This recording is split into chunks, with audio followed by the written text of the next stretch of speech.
नमस्कार दोस्तों। आज मैं आप लोग के लिए CSIR एसओ एग्ज़ाम 2024 10 फरवरी फर्स्ट शिफ्ट का एग्ज़ाम समाप्त हो चुका है। इनमें पूछे गए सही प्रश्न मिल चुके हैं जो आपका 100% रियल और ऑथेंटिक क्वेश्चन है।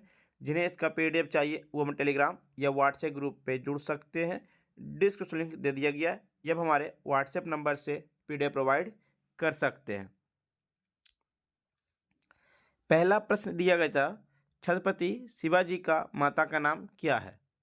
तो जीजाबाई है। छत्रपति शिवाजी महाराज 1630 से 1680 का जन्म वर्ष इनका 1630 ईस्वी में सिवनेरी किले में हुआ था। उनके पिता शाहजी भोसले और माता जीजाबाई थी। उन्होंने मराठा साम्राज्य की स्थापना की और उन्होंने वर्ष 1674 ईस्वी में छत्रपति की उपाधि धारण की। चौथ और सरदेश मुखी मराठों द्वारा अपने पड़ोसी देशों में एकत्र किए कर रहे थे।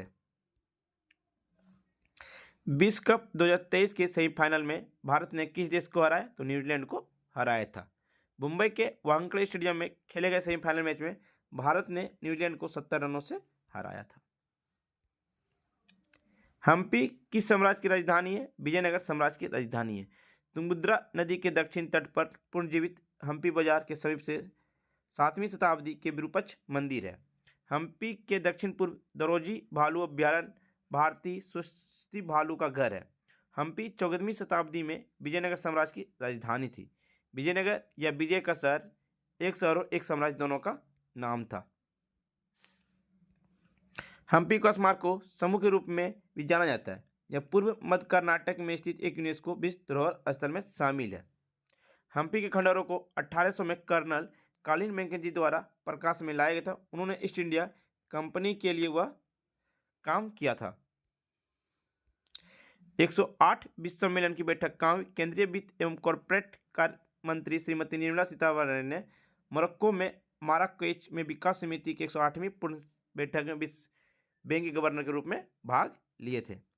भारत रहने योग्य धरती पर गरीबी से मुक्त दुनिया बनाने के विश्व बैंक के नए विजन है।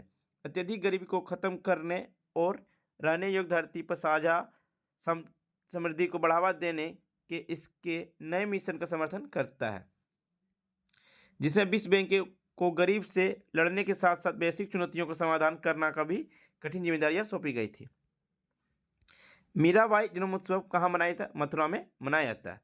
23 नवंबर 2023 को 585वीं जयंती मनाई गई थी मीराबाई की।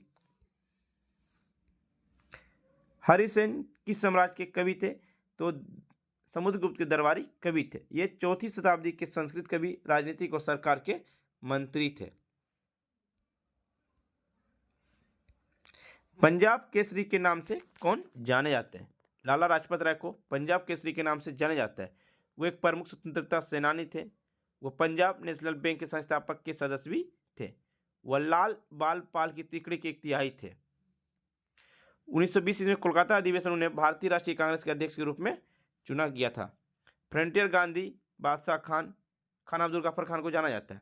लोकनायक जयप्रकाश नारायण, देशबंधु चित्तरंजन दास को, अजातशत्रु डॉक्टर राजेंद्र प्रसाद को, Bismarck of India Sardar Vallabh भाई पटेल को, बिहार केसरी डॉक्टर श्री कृष्ण सिंह को।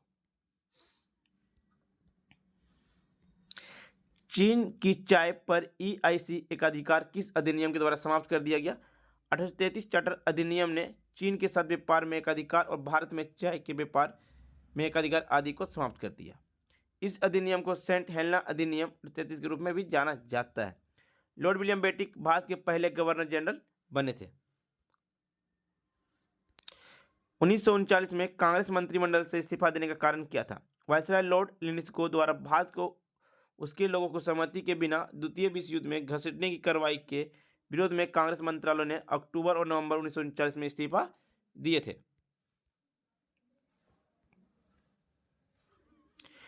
श्रीरंगपट्टम संधि गवर्नर जनरल कौन थे? तो लॉर्ड कर्नवालिस था। श्रीरंगपट्टम के संधि 1792 में हस्ताक्षर किए गए। इसने तीसरे एंग्लो मैसूर युद्ध को समाप्त कर दिया और इसने हस्ताक्षरकर्ताओं में ब्रिटिश ईस्ट इंडिया कंपनी और से लॉर्ड कर्नवालिस और मैसूर के शासक टीपू सुल्तान भी शामिल थे। कबीर गुरु के नाम क्या था? संत रामानंद। कबीर 15वीं सदी के रहस्यवादी कवि और संत थे। सिख धर्म के पवित्र ग्रंथ श्री गुरु ग्रंथ साहिब में भी कबीर की रचना शामिल है। कैबिनेट में 15% सांसद की संशोधन के द्वारा जोड़ा गया।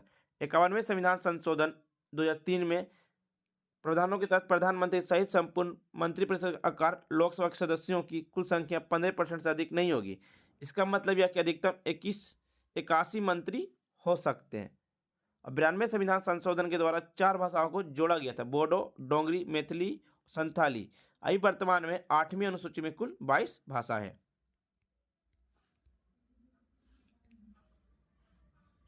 सुलह एक नीति किसके द्वारा शुरू की गई थी? अकबर के द्वारा शुरू की गई थी। अकबर ने सुलह एक कुल का विचार पेश किया जिसका सार्वभौमिक शांति है।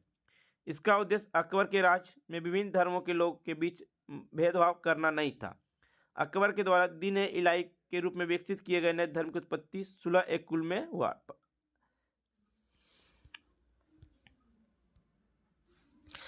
अकबर मुगल राजवंश के महान शासक थे। उन्होंने 1564 में जजिया कर को समाप्त कर दिया। उन्होंने फतेहपुर सीकरी की स्थापना की। 1571 ईस्वी में राजधानी को फतेहपुर सीकरी से आगरा स्थानांतरित किए। 1575 में सभी धर्मों के लिए इबादत घर की स्थापना की। 1582 में दीन इलाही धर्म की स्थापना की। संगीत के लिए अकबर ने ग्वालियर के तानसेन को अपने दरबार में नियुक्त किया। अकबर के द्वारा नवरत्न अबुल फजल, अब्दुल रहीम, खाने खाना, बिरबल, मुल्ला दो पियाजी फैजी, राजा मानसिंह, राजा टोडरमल, फकीर अजीदियों और तानसेन। नगर पालिकाओं में विषय की संख्या कितनी है? नगर पालिकाओं में विषय संख्या 18 है। यह आपका 12वीं अनुसूची में जोड़ा गया कब? 74वां संविधान संशोधन 1992 में।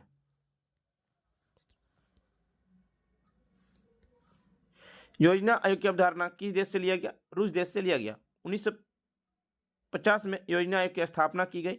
केसी नियोगी अध्यक्ष में एक सलाहकार योजना बोर्ड की सिफारिश के आधार पर योजना आयोग की स्थापना की गई। मुख्यालय आपका योजना आयोग के नई दिल्ली है। योजना आयोग केवल एक सलाहकारी निकाय है। योजना बनाने की अवधारणा जोसेफ स्टालिन के द्वारा शुरू की गई और यह रूसी मॉडल पर आधारित थी। प्रधानमंत्री योजना आयोग के अध्यक्ष होते हैं। जवाहरलाल नेहरू योजना आयोग के पहले अध्यक्ष थे। योजना आयोग के उपाध्यक्ष केंद्रीय मंत्रिमंडल के द्वारा नियुक्त किया जाता है। गुलजारी लाल नंदा योजना आयोग के पहले उपाध्यक्ष थे और नरेंद्र मोदी सरकार ने 2014 में योजना आयोग को भंग करके योजना आयोग की जगह पे नीति आयोग को शुरुआत किया गया है।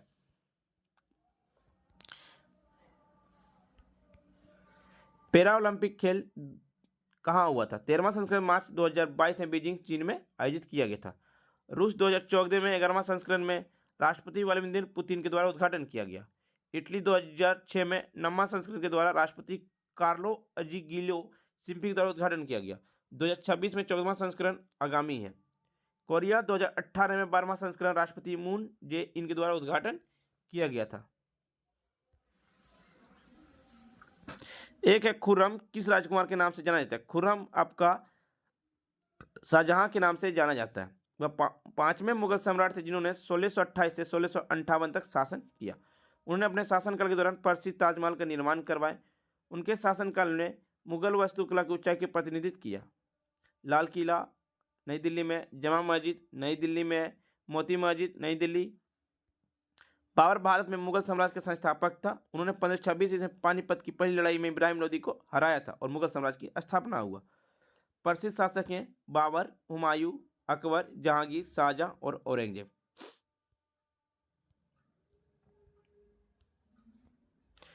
एक दिया गया था अनुच्छेद 74 किससे संबंधित है? तो अनुच्छेद 74 राष्ट्रपति की सहायता और सलाह देने के लिए मंत्रिपरिषद की गठन की चर्चा है। अनुच्छेद 44 में नागरिकों के लिए समान नागरिक संहिता है। भारतीय संविधान में अनुच्छेद 21(1) को 86वें संविधान संशोधन अधिनियम के द्वारा 2002 में जोड़ा गया। यह प्राथमिक शिक्षा का अधिकार होगा।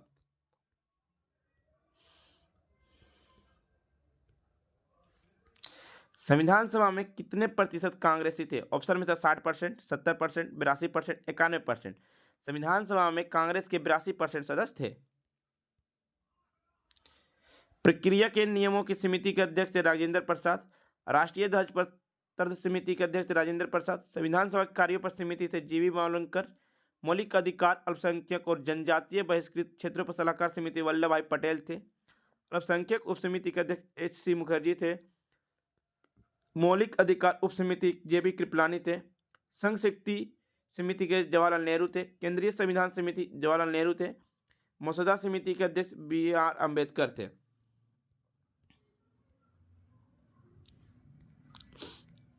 राष्ट्रीय किसान नीति कब लाया गया? NCF के द्वारा किए गए मसौदे के आधार पर तथा राज्य सरकार के संबंधित केंद्रीय मंत्रालय से परामर्श करके भारतीय सरकार ने राष्ट्रीय किसान नीति 2007 को मंजूरी दी थी। एक वजह संवाद कौमुदी समाचार पत्र की स्थापना किसने किया था? राजा राम मोहन राय ने किया था। राजा राम मोहन राय निम्नलिखित 2 स्थानीय साप्ताहिक समाचार पत्र के संस्थापक और संपादक थे। बंगाली भाषा में संवाद कौमुदी या संवाद कौमुदी था और फारसी भाषा में मिरात उल अखबार थे। राजा राम मोहन राय को भारतीय पुनर्जागरण के जनक के रूप में जाना जाता है। वे ब्राह्मण समाज के संस्थापक और भारतीय समाज में व्यापक सामाजिक बुराइयों के खिलाफ अथक संघर्ष करने वाले व्यक्ति थे। भारत में पश्चिमी शिक्षा की बड़ी उठाने वाली राय ही थी। आर्य समाज की स्थापना कब और किसने किया? आर्य समाज की स्थापना 1875 में दयानंद सरस्वती ने की थी। उनका उद्देश्य सत्य के रूप में प्राचीन हिंदुओं, शास्त्र और वेदों को फिर से स्थापित करना था। आर्य समाज की पहली बैठक 10 अप्रैल 1875 को बम्बई में हुई थी। दयानंद सरस्वती की मूल नाम क्या था? मूलशंकर। विरजानंद दंडीदास दयानंद सरस्वती के गुरु थे। उनके द्वारा 1875 में सतत प्रकाश की रचना की गई थी। फ्रेंड्स, आपको वीडियो पसंद आई हो तो लाइक, शेयर, सब्सक्राइब जरूर करें और जिन्हें इसका PDF चाहिए वो हमारे टेलीग्राम या व्हाट्सएप ग्रुप पे जुड़ सकते हैं। डिस्क्रिप्शन लिंक दे दिया गया। तब तक के लिए धन्यवाद फ्रेंड्स। मैं नेक्स्ट वीडियो में आपसे फिर से मिलता हूँ।